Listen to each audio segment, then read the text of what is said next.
Dalla lettera ai Romani di San Paolo Apostolo.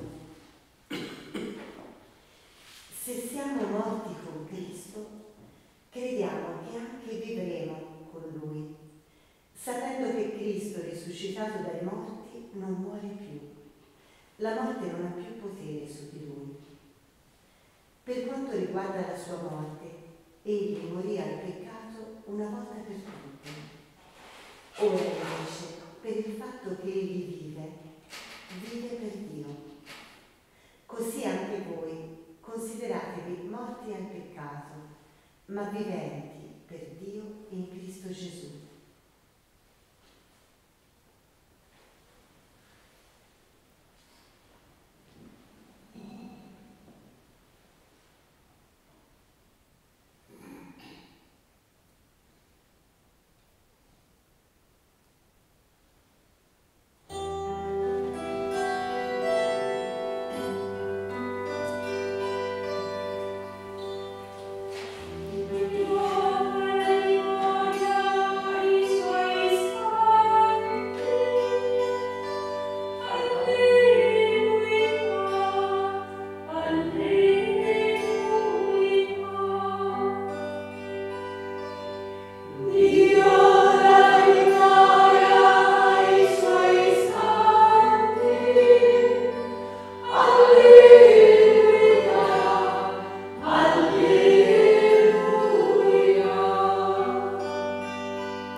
loro, Signore, per la tua risurrezione. Cristo, che risorgendo dai morti ci hai ridonato la speranza nella vita abbondante. Guidaci in questo giorno con la forza del tuo Spirito. Tu che regni glorioso nell'assemblea degli angeli e dei santi. Reggici adoratori del Padre in spirito e verità. Mostra la tua misericordia al popolo che proclama la tua risurrezione e a tutto il mondo. Liberaci oggi e sempre dalle insidie del male. Cristo, Re dei secoli, quando verrai nella gloria, Riunisci i tuoi fedeli nella gioia senza fine. in comunione con tutta la Chiesa, invocando incessantemente il dono della pace per tutti i popoli, ci rivolgiamo al Padre. Padre nostro, che sei nei cieli, sia santificato il tuo nome. Venga il tuo regno. Sia fatta la tua volontà, come in cielo, così in terra. Dacci oggi il nostro pane quotidiano e rimetti a noi i nostri debiti, come anche noi rimettiamo ai nostri debitori. E non abbandonarci alla tentazione, ma liberaci dal male. Assisti, o Dio nostro Padre, questa tua famiglia raccolta in preghiera. Tu che ci hai dato la grazia della fede, donaci di aver parte all'eredità eterna con il nostro Signore risorto. Egli è Dio e vive e regna con te nell'unità dello Spirito Santo per tutti i secoli dei secoli. Amen. Il Signore ci benedica, ci preservi da ogni male e ci conduca alla vita eterna. Amen. Dio che dai fiducia, amaci al paziente lavoro della pace. I nostri occhi imparino a guardare, guariscano dalla soggezione e dal controllo, si amarino all'ammirazione. Le nostre mani evocano le armi, sappiano ricevere dall'altre mani, si mettono all'opera per costruire.